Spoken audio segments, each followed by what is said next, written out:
जय श्रीराम शेतकरी मित्रांनो, राज्यभरातील शेतकऱ्यांसाठी एक अतिशय आनंदाची बातमी आलेली आहे। ती म्हणजेच की आता पीक विम्याचा आणि नुकसान भरपाईचा मार्ग मोकळा झालेला आहे। आता सरसकट शेतकऱ्यांच्या बँक खात्यामध्ये जिरायत जमिनीसाठी प्रति हेक्टर 8,500 रुपये, बागायत जमिनीसाठी प्रति हेक्टर 17,000 रुपये आणि बहुवार्षिक पिकांसाठी प्रति हेक्टर 22,500 रुपये इतकी मदत आता शेतकऱ्यांच्या बँक खात्यामध्ये जमा होण्यास सुरुवात झालेली आहे।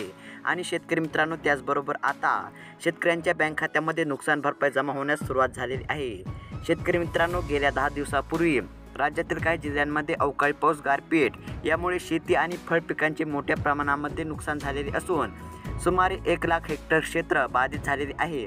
शेतकरी मित्रांनो, शेतकऱ्यांना वाऱ्यावर सोडणार नसून 3 हेक्टरपर्यंत नुकसान भरपाई देण्यात येईल। यासाठी महसूल कृषी विभागाने तातडीने कालबद्ध रीतीने एकत्रितरित्या सर्व जिल्ह्यांचे पंचनामे पूर्ण करावेत असे निर्देश मुख्यमंत्री एकनाथ शिंदे यांनी दिलेले आहेत। तसेच शेतकरी मित्रांनो, उपमुख्यमंत्री देवेंद्र फडणवीस, उपमुख्यमंत्री अजित पवार यांनी देखील या संदर्भामध्ये प्रशासनाने युद्धस्तरावर काम करावे अशा सूचना दिल्या आहेत। म्हणजे शेतकरी मित्रांनो, आता राज्यभरातील शेतकऱ्यांच्या बँक खात्यामध्ये पीक विम्याचे आणि नुकसान भरपाईचे पैसे मिळण्याचा मार्ग मोकळा झालेला आहे।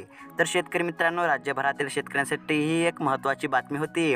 अशाच शेतकऱ्यांच्या फायद्याच्या आणि महत्त्वपूर्ण बातम्यांसाठी अवश्य खाली दिलेल्या पांढऱ्या कलरच्या सबस्क्राईब बटनला क्लिक करा आणि चॅनलला सबस्क्राईब करून व्हिडिओला सुद्धा लाईक करा। धन्यवाद।